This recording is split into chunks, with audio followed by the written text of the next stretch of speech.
అందరికీ నమస్కారం. నా పేరు ఎస్కే కాదర్ భాష. నేను NBKRIST 2022-25 బ్యాచ్ విద్యార్థినండి. ఇక్కడికి రావడం యొక్క ముఖ్య ఉద్దేశం మా కాలేజ్ యాజమాన్యం యొక్క తీరు నిజంగా కూడా చాలా బాధాకరంగా ఉందండి.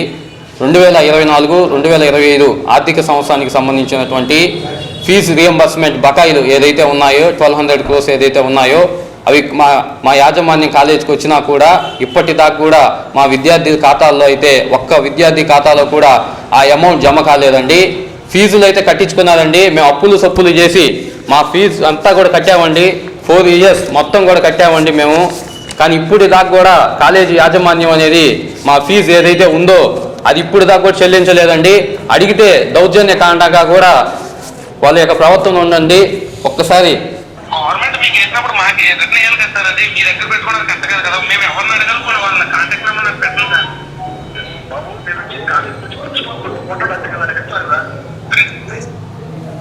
ప్రిన్సిపాల్ని కొట్టాలంట. మేము మా ఫీజు రియంబర్స్మెంట్ డబ్బులు మాకు ఇవ్వండి అని చెప్పి మేము అడిగితే ప్రిన్సిపల్ని పట్టుకొని కొట్టాలంట. ఇంకొకటి కూడా ఏ కాలేజీలో కూడా జరగని విధంగా ఏ కాలేజీలో అయినా కూడా ధర్నాలు జరుగుతాయి. ఫ్యాకల్టీ మాకు జీతాలు పెంచండి అని చెప్పి 7 నెలల నుంచి జీతాలు కూడా ఇవ్వలేదు. కాలేజ్ ఫ్యాకల్టీ కూడా ధర్నా చేసే పరిస్థితి ఆ కాలేజీలో ఉందండి. ఒక్కసారి మీరు ఆలోచన చేయండి. ఇటువంటి కాలేజ్ అండి. ఏ కాలేజీలో అయినా కూడా మనం చూస్తామండి. చూడండి, దయచేసి మా టీచర్స్కి కూడా మాకు న్యాయం చేయండి అండి. మా టీచర్స్కి న్యాయం చేయండి, మాకు న్యాయం చేయండి. ఈ కాలేజ్ యాజమాన్యం తీరు ఎలా ఉందో ఒక్కసారి ఆలోచన చేయండి.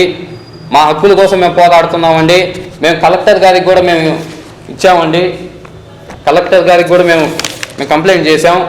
అయినా కూడా ఏమీ కూడా చేయలేని పరిస్థితి, ఏమి లాభం లేని పరిస్థితి. ఖచ్చితంగా కూడా ఈ విషయం మీద మేము విజయవాడ హయ్యర్ అథారిటీకి కూడా మేము డెఫినెట్గా కూడా కంప్లైంట్ చేస్తామండి. ఖచ్చితంగా కూడా ఈ చర్య మీద, ఈ స్టూడెంట్స్ ఇష్యూ మీద మేము అప్పు తెచ్చి మరీ కట్టామండి ఫీజు. దయచేసి ఆలోచన చేయాలి. ప్రభుత్వం దీని మీద చర్య తీసుకోవాలని చెప్పి కూడా తెలియజేసుకుంటూ, కాలేజ్ నుంచి ఫైన్ లేదు, మాకు 35,000 రావాలండి. అది ఇప్పుడు దాకా కూడా రాలేదు. థర్డ్ ఇయర్ అయితే ఆ బకాయిలు గవర్నమెంట్ నుంచి రాలేదు. కానీ ఇవైతే ఫైన్ లీవ్కి సంబంధించినటువంటి బకాయిలు అయితే వచ్చేసాయండి. వాటిలో ఒక్క రూపాయి మాకు రాలేదండి. 35,000 రావాలి ప్రతి విద్యార్థికి కూడా. మేము ముందుగానే కట్టేసామండి. సర్టిఫికేట్లు ఇచ్చేటప్పుడేమో మీరు కడితేనే సర్టిఫికేట్లు అన్నారు. ఇప్పుడు చూస్తే మాకు రావాల్సినటువంటి అమౌంట్ కూడా మాకు ఇవ్వట్లేదండి. ఒక్కసారి ఆలోచన చేయండి. మేము అప్పు తెచ్చి మరీ కట్టామండి.